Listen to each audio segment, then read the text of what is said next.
Okay, so again, the documentation platform or documentation page, very important.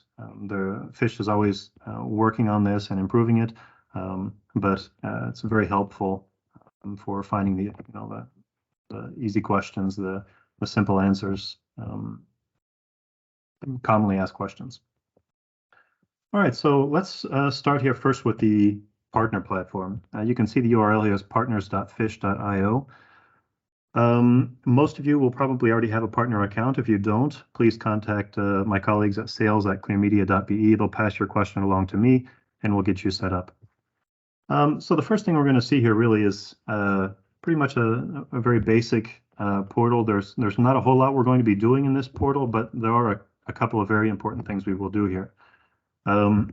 So here we just have a general overview of how many clients we have. Partners is not really something of relevance for you guys. And then we have some claims here. We'll talk about what that means here in just a little bit. Here we can also see how many licenses we have available. Now, I'll talk more about that in just a minute, but this is a graph of our available licenses.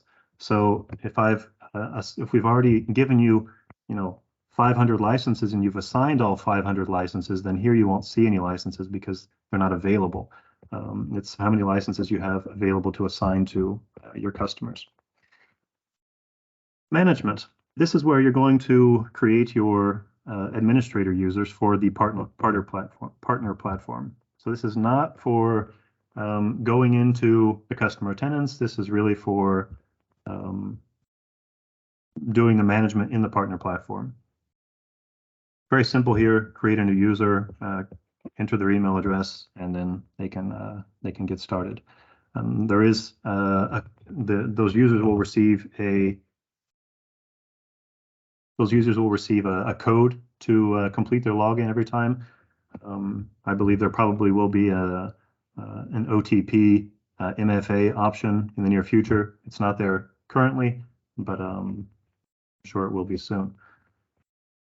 The next thing you can look at here, also probably the thing you'll be using the most, billing. Here we'll see the number of licenses that have been assigned in total to your organization. These are licenses that you can assign to your customers. So we have here our number of licenses available and then the number of assigned licenses. So here we'll see the number that are actually in use at the moment. And then here with the assigned licenses down here at the bottom, we should be able to see how many licenses we've already assigned here in the licenses history. So there you can see exactly when we assign those licenses to different customers, to which customers, exactly how many licenses, and then of course also the upcoming expirations. So licenses of Phished are valid for 1 year, and we'll see the expiration date, and then we can go directly into the client to manage the plan for the client from here. But we'll see that again in just a moment. Okay, the clients. So this is where we create our clients. Very simple, actually. Add client, put in a user email for whatever administrator is going to be managing that account. So it would likely be one of your technical employees who's going to be doing that, but it could also be someone from the customer side. Very simple. If the customer already exists elsewhere, then you likely will not be able to create the account, and then you will have to contact Phished to have that customer linked to your own partner account. So that's something to take into account. If the customer already exists, then you may not be able to create them. So if you can't create them, then that should already be hints to you that the customer likely already exists, and you'll have to contact Phished to find that out. Claims is something that could be advantageous to you as a partner if you are in advanced stages of talks with a certain client, or it's an existing client of yours and you want to reserve that client as a lead. You can request that here, and Phished will review that. Not Clear Media, but Phished will review that, and then they will let you know if you can reserve that customer or not. If it's already been reserved by someone else or something like that, then they may not respect your claim. Again, partners, not likely for you guys to have partners set up here. You guys are going to generally have your own end user customers set up or connected to your partner account. So there's not much to be looked at here. These support links can be interesting. There's a Phished video you can show to your customers, which could be interesting in different languages. So that could also be very good. If you go to a sales pitch, they're available in English, Dutch, and French. Oddly enough, well, this will take you to a YouTube video, and of course, YouTube always has ads. And the ad that I received when I went to go see this video was for a competing product. So you may want to preload that video, I guess, before you show your customer. And then, of course, there's also some additional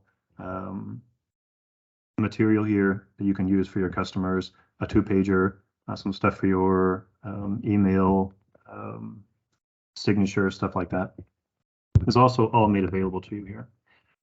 For the technical side, there are 4 videos here that you can go through to see how to set up a customer from A to Z, how to manage them, all of that kind of stuff.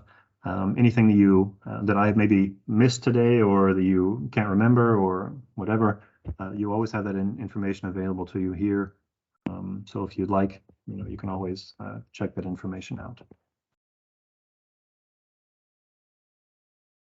Now, if I go into my list of clients and I decide to view that client, here I can see some information about that client, how many recipients are currently active for that customer, how many domains have I already validated. We'll talk more about that in a little bit. How many simulations are planned for the future. This is just a demo account. Earlier today there was one, but there's just one user that's already been sent, so there's nothing else planned for the moment. Here we can see down at the bottom who are the administrators that are already created for that account. We can manage those administrators. These are the domains. Again, I'll return back here to domains in a little while, but when we are validating or when we're creating a domain for one of our customers, we will do that using DNS text record to validate the ownership of that domain. But as a partner, you also have the option to come in here and view the domain and validate it manually.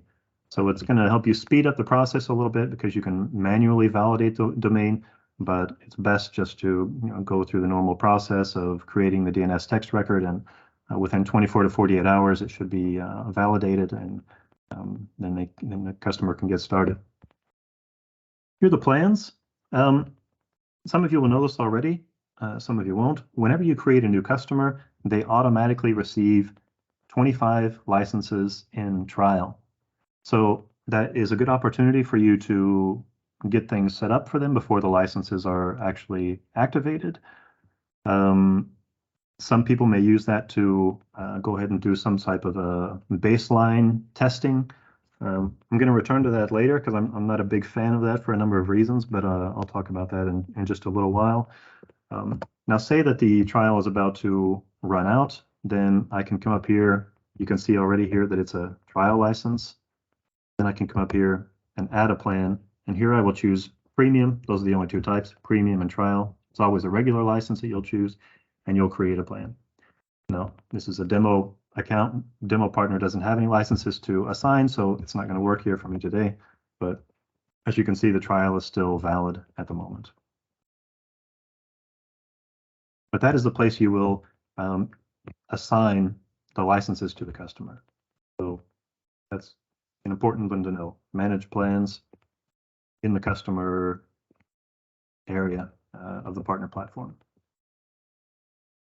There are a number of other things we've got here to look at. The simulations, we can see,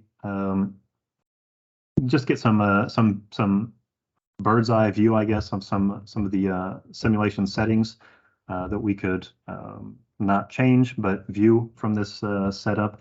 It's probably easier just to go through and just to go to the customer platform itself, but you can do it through here as well, just to see what are the different options, how is it set for that customer. Just a quick, easy way to go between customers and see what the settings are.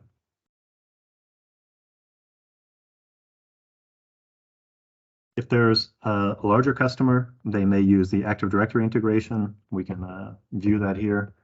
The Academy, we can see here whether or not the Academy is working. You know, are people actually receiving the invitations to the emails? Have they completed any of the sessions? Yes or no?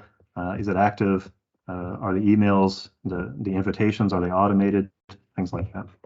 This is also a quick check just to see if people are saying they're not receiving the emails, or they don't, no one's actually been doing the Academy sessions, and you can check here and have a quick glance. And then one more thing here, I don't know how much of use it will be to you guys, but there is an onboarding email as well. It's actually not an email. As you can see here, it's a PDF that you could email.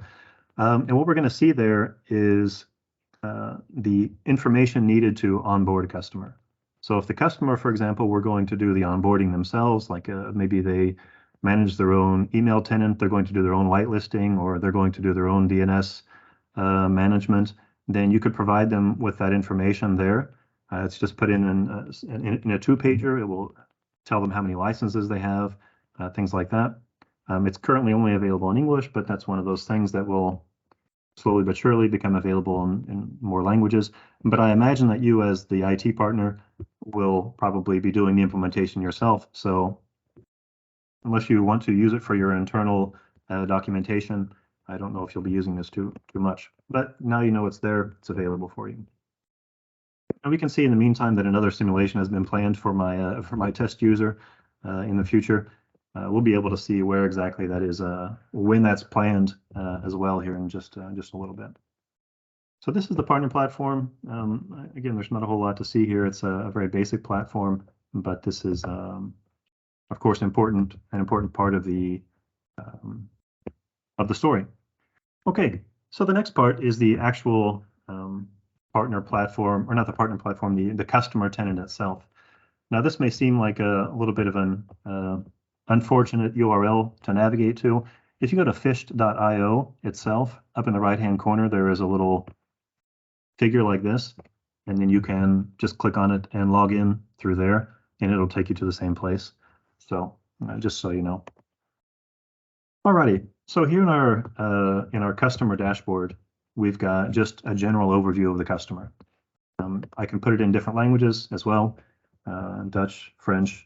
I'm going to leave it in English today because of the diverse background, linguistic background of our viewership today, but I can change that if I want.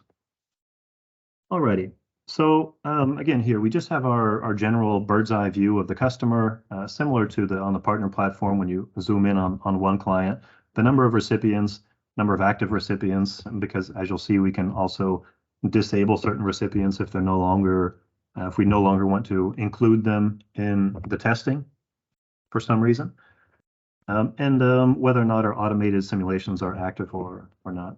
We can also see here, just in a simple view, how many events, how many emails have been sent out, how many have been phished, how many employees have been phished, how much data entry has taken place, and how many have reported. Those are kind of the main things we want to pay attention to. All right, the first thing we're going to do really when we get into this platform is create administrators. So we should already have one administrator that we created through the partner platform when we created the customer, but we can create additional administrators here as well, perhaps for the customer or for additional colleagues in your IT company.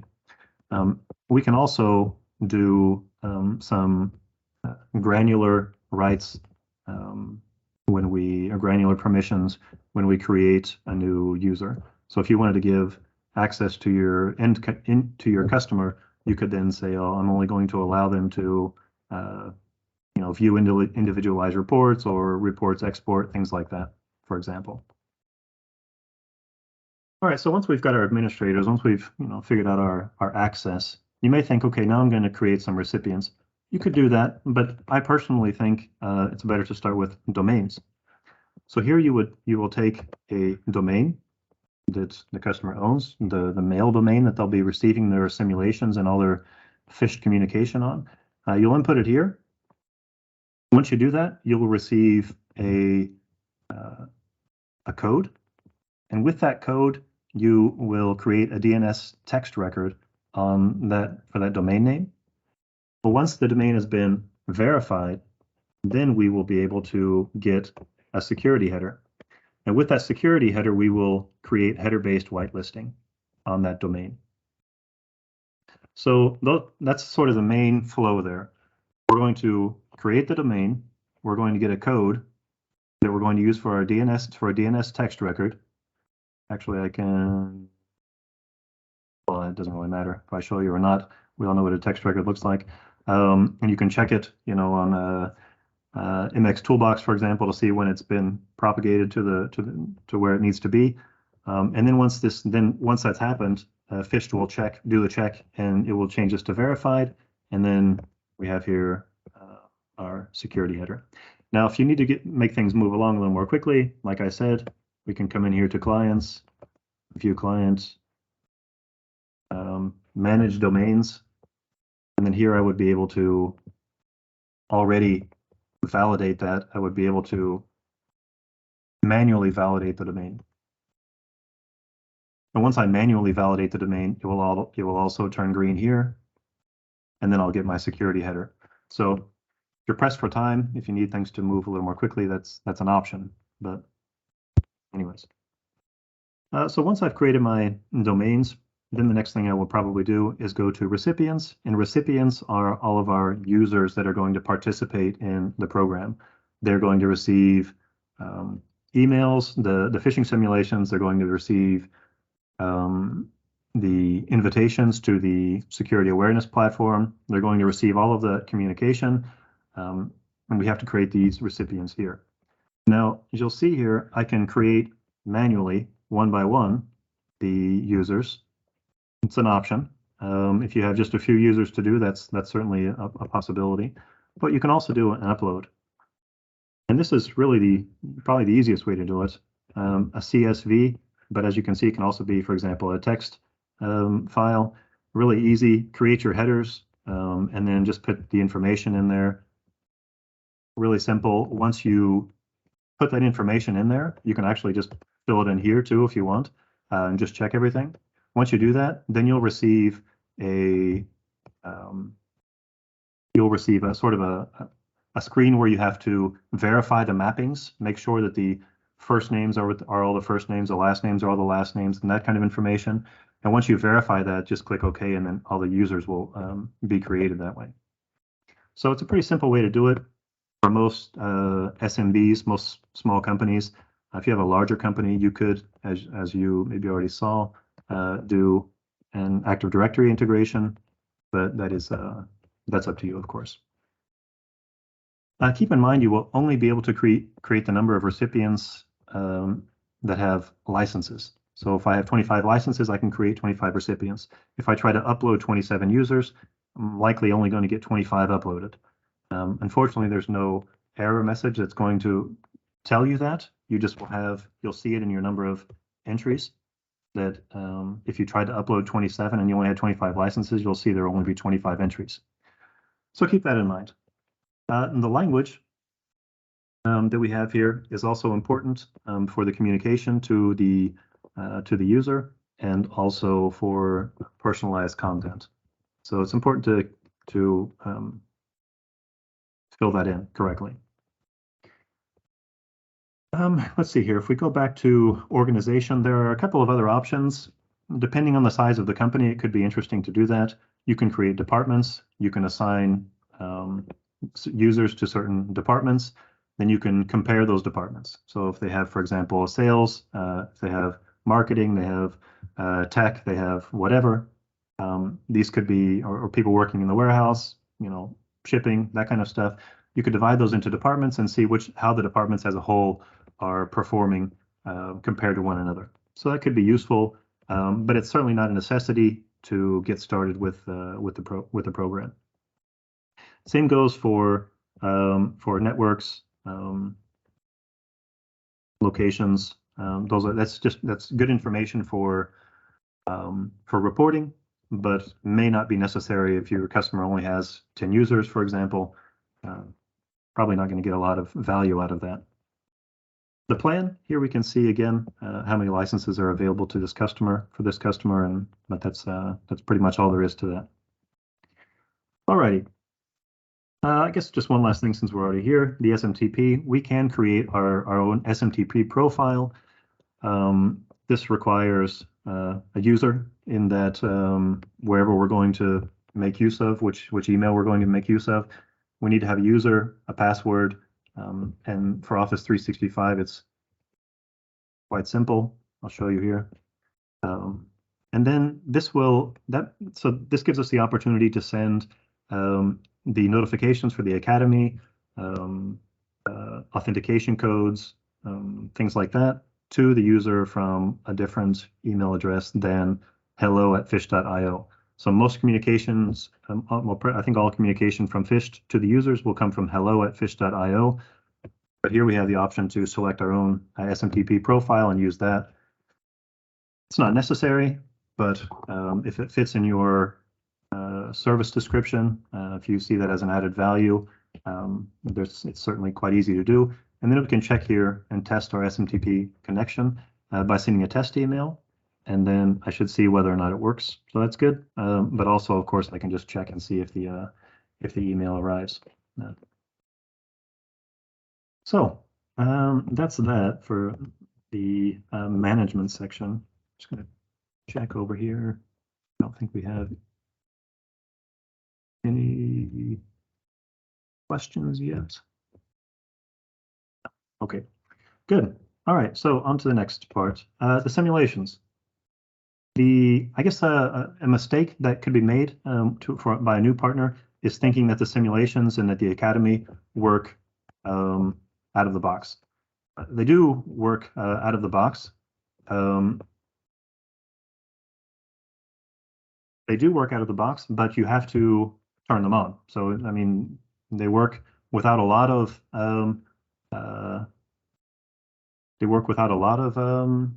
configuration work, but you do have to turn them on. So as you'll see here in the settings, the first thing to do here is to turn active to yes. That's once you do that and you click save, then the simulations will start.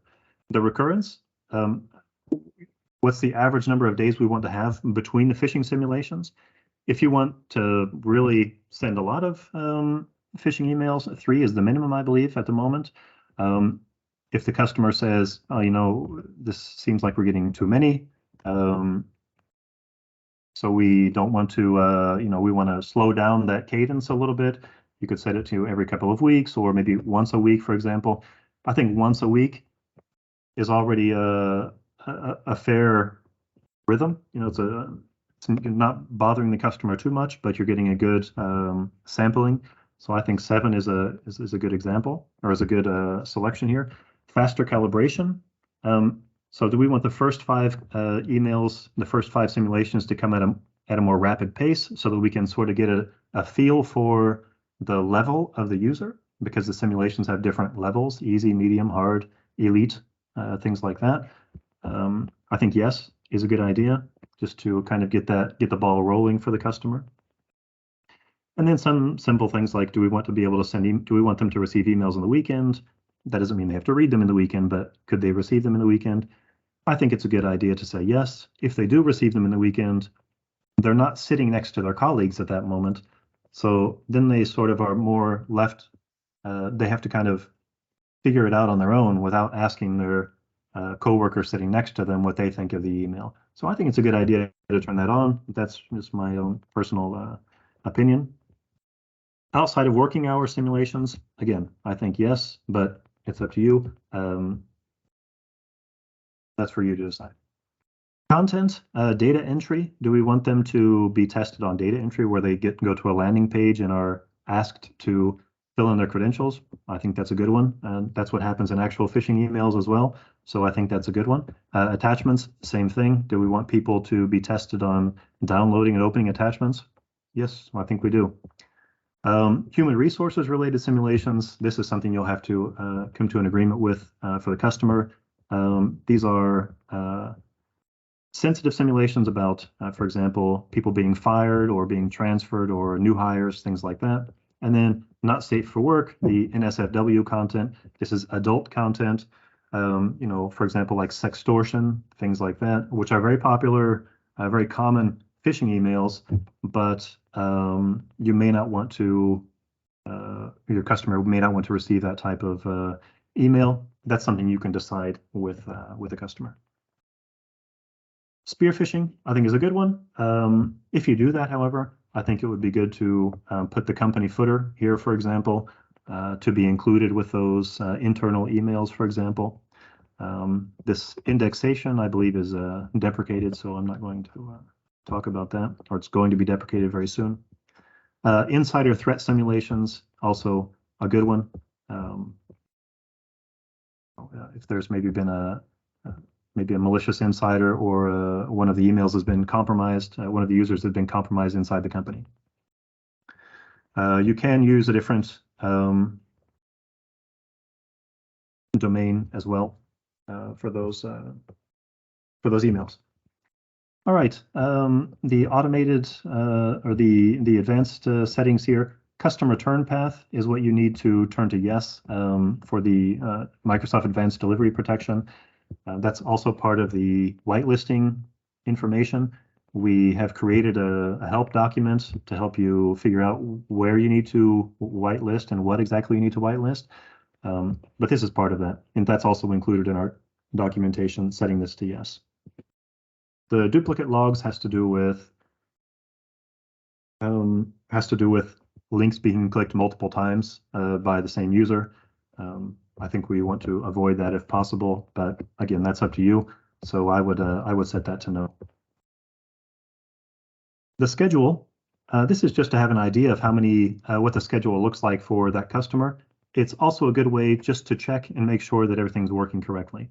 So I want to see, for example, that, of course, I just have one user here, so it's not very much. But if I have 30 users, then I should see every day pretty much simulations, 5, 6, 7, 8 simulations planned per day. So this is just simply a way to check that. And then I can also click on it and see which simulations are planned for which users. I can also see which difficulty, which language, things like that. So that can be a handy tool just to verify that the simulations are working as planned. Also, if you have a customer that says, "Oh, we haven't received any," or certain people are not receiving simulations, that's not necessarily true.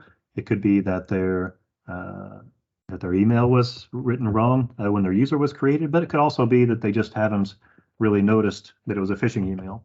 So you can search by recipient, but you can also search by date. Searching for a specific date may be kind of annoying. So what I do is generally just take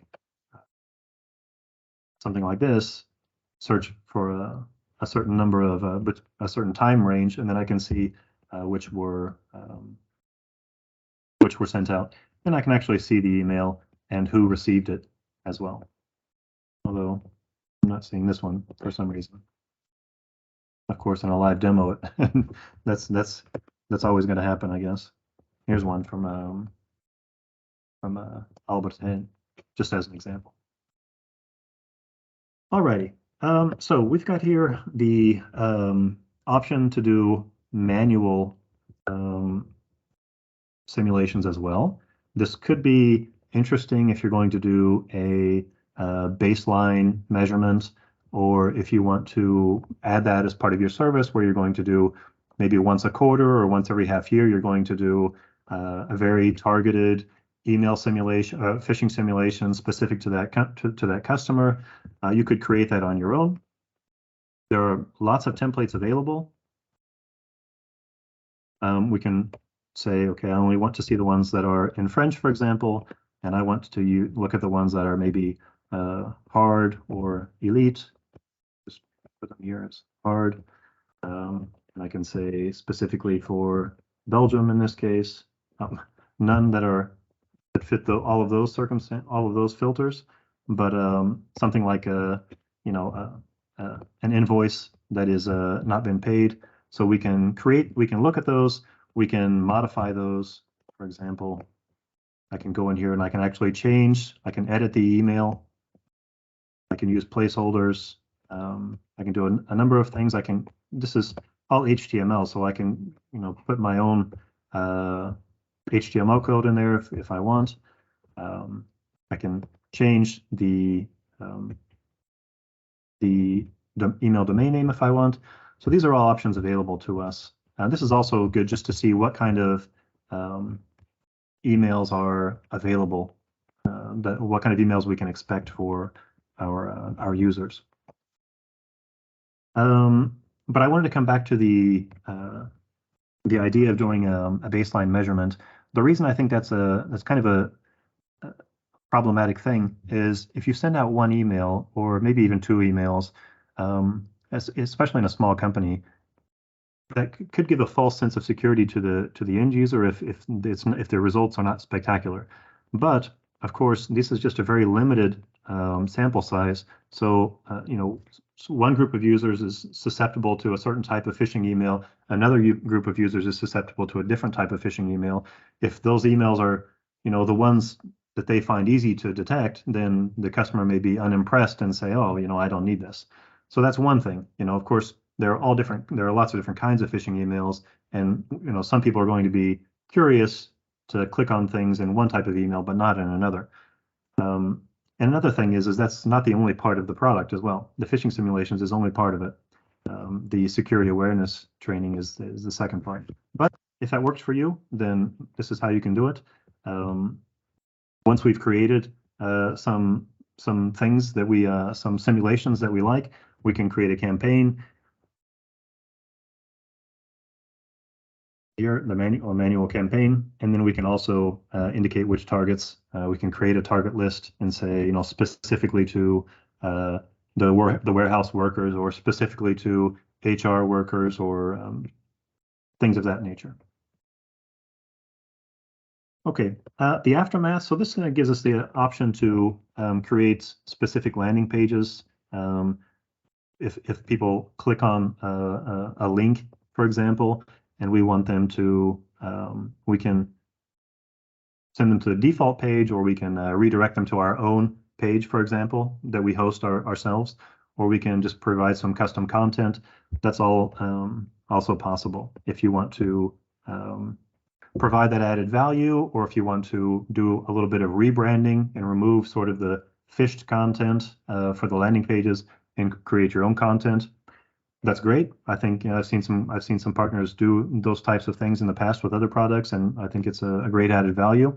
But Phished has done the work for you, so you can just get started right away. This is something you could, of course, evaluate at a later date as well. This is not something I'm going to talk about right now, but there also is the option to do smishing. If you're interested, please let us know. This is something we still need to evaluate ourselves, but the smishing is also very common nowadays as well, of course. So certainly something to be maybe evaluated on an annual basis once or twice. The Academy, the other very important part of this product. Again, here, very simple. Set it to yes, set active to yes, and we're good to go. That's the first thing. Once that happens, then your customer will, all of your users will, the very same day, should receive an invitation to the platform. If they haven't, then something's gone wrong. So then you'll need to contact us and let us know.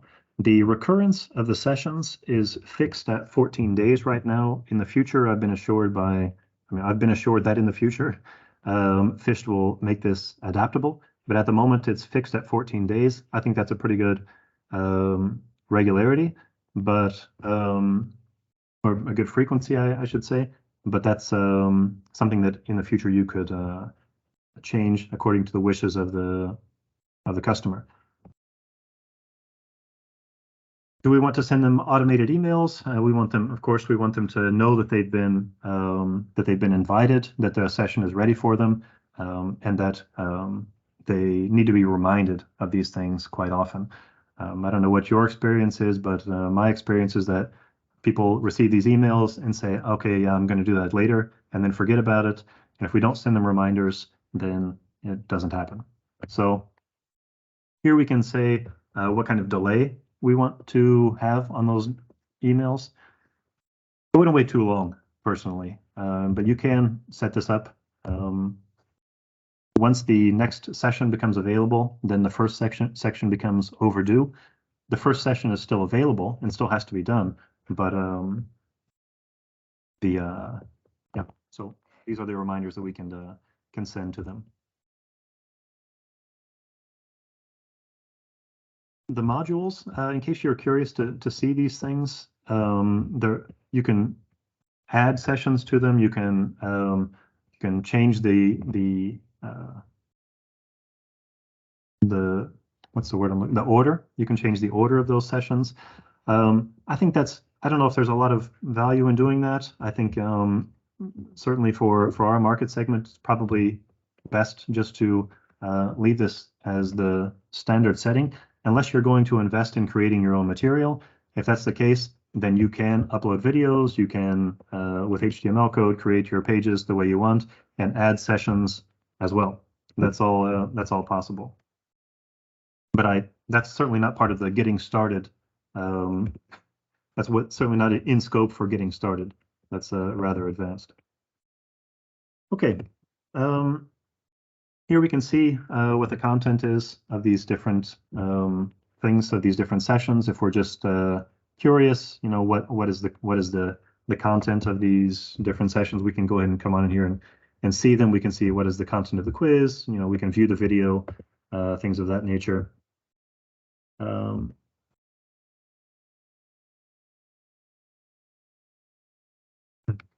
Side. Okay, so we have the option to come in here as well, and we can rebrand some things. So, for example, I just decided to, as an example, change the name, and you can see here we have the Welcome to the Clear Demo Cybersecurity Academy. So that's one possibility. You can change the logo. It has to be a hosted logo, so you have to enter the URL that you've hosted somewhere. The authentication logo.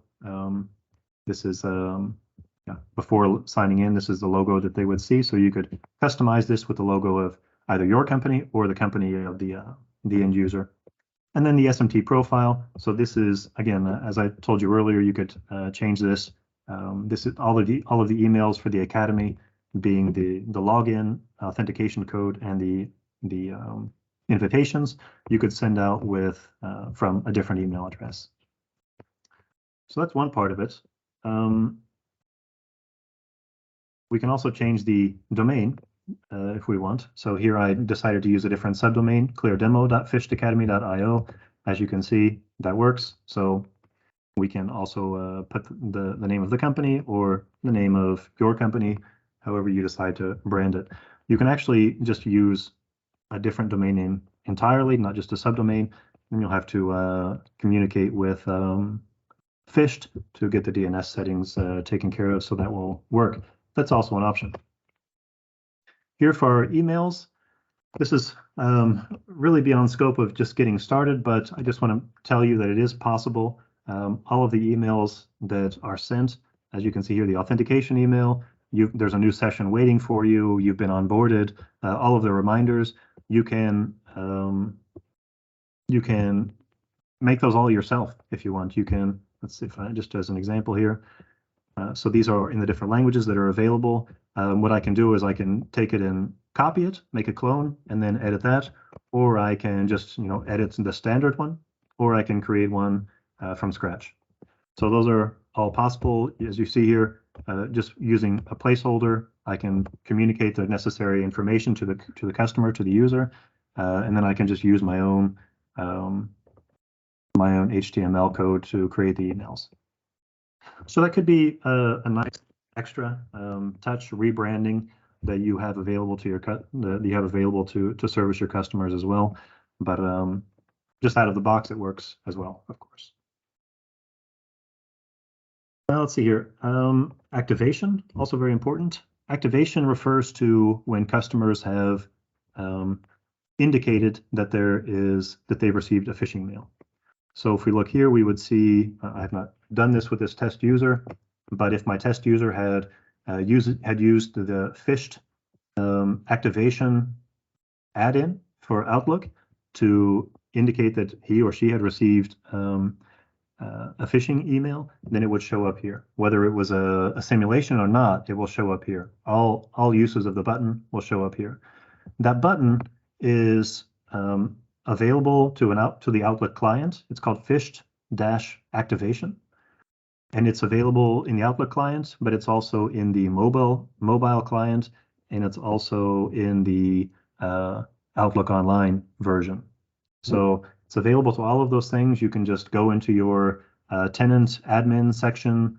I believe it's called Settings Integrated Apps, and there you can search for it and push it to all of your users, and they should get it and be able to make use of that quite soon.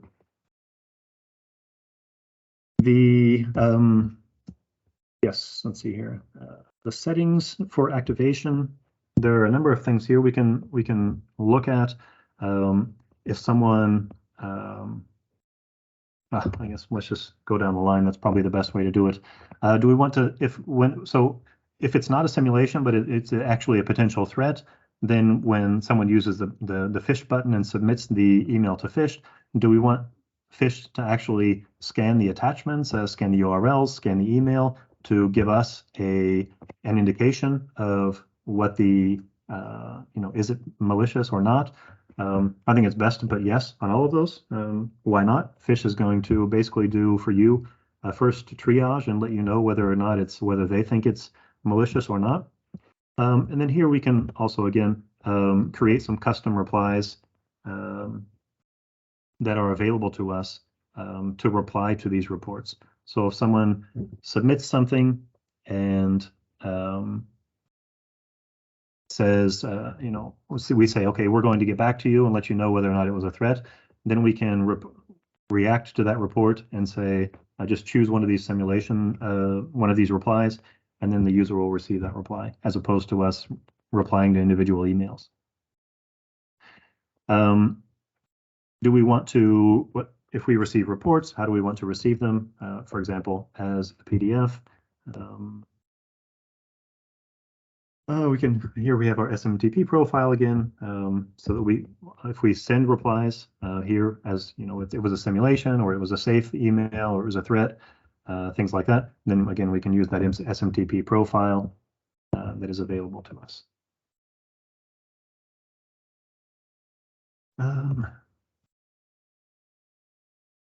So here we can just create our own templates here from scratch if we want.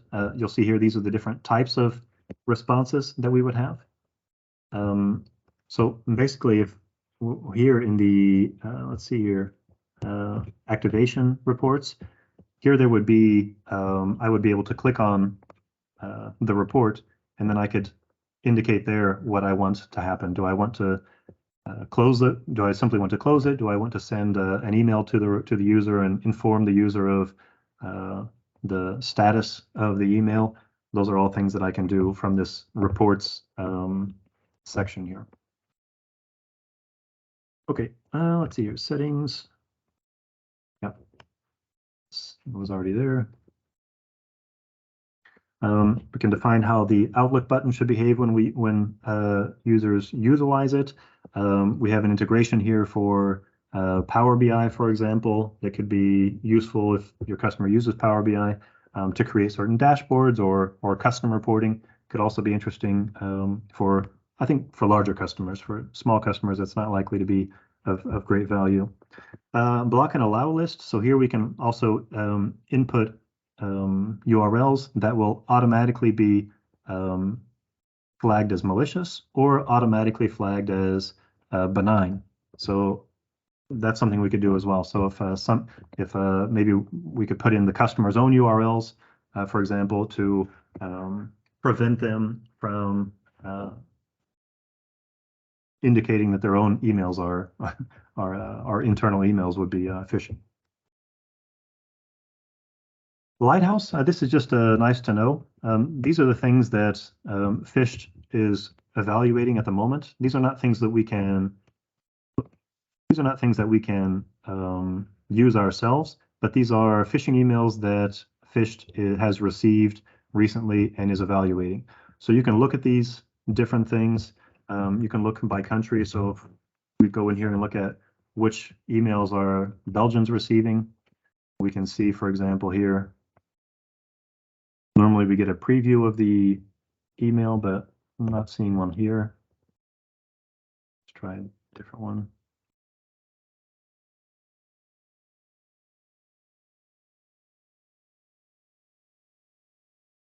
Normally you'll see a preview of these emails, but for some reason I'm not getting them on these Belgian emails. In any case, that could be useful information for knowing just what's going on in Belgium, what kind of phishing emails are people receiving, just to stay up to date on that information. Reporting. So this is just if you're in the platform itself, you can view these reports. This may be good actually for your end user. Probably not as useful for you as an IT person, simply because these are just in the platform themselves. Unless you're going to go to the customer and do a debrief, then you could use this information as you walk your customer through the information. You definitely want to give the platform some time to do its work before you plan some type of debrief, because you want to populate as much information as you can in the reports, so you have something to show, of course. There are a couple of other things that are interesting to see here, though. So if we go to Reports Academy, I just want to show you this real quick. Academy progression. Here we can see at the bottom expired training sessions. So here we would see if we have certain users who just are refusing to do the training sessions. Here, this is where we would see which users are not doing the training sessions, which sessions have they missed, how many days is it overdue, and then we can simply notify their team manager with an email to let them know to follow up with those users. Here we can see also the percentage, how many people have done it and how many haven't. Go back here to reports in Academy. We can also look at the behavioral risk score. So this is, as you can see, this needs some time. It needs some information first. And I think it's 140 days or something, or 130 days that it says is best to create this information. But then it will calculate a behavioral risk score per person, per department, and per company. And then you can use that information to compare to other users, other departments, and other companies who are using the Phished platform. And then this is a good one, I think, here. You may not be where you would think it would be. It's under export, report, under reporting, and then export. If you want to set up a weekly or a monthly email report, this is where you do it. So you come here to email, and then you can choose yourself. I think a weekly report maybe is a little too frequent. A monthly report would be good. And you could send that to yourself or send that to the customer, just as a sort of an awareness. You know, this is how your employees are doing at the moment. That's just a simple way to do that. You could just download it, of course, in a number of different formats. And then here is where we could use our Power BI integration to get those reports as well. Okay, wow, that's a lot of information, I guess, to show. I tried to show as much as I could. Still, there are a lot of things that I haven't been able to talk about. When I have to admit that when I first saw this platform, I thought it's quite simple. Simulations, set it to active, starts, Academy, set it to active, starts, and then you're good to go. That is true, but as you can see, the more you work with it, there's really a lot more to it than that. There's a lot of customization that can be done, custom emails, custom landing pages, custom domain names, all sorts of things like that. So I hope you've gotten an idea of what information is available. If you're interested in using a certain part that you think would be good for your users, again, come back here to helpcenter.phished.io. And if you've given it a try and it's still not working, let us know, and we'll do our best to help you out. If we can't figure it out, then we'll talk to Phished and see what's going on and why it's not working.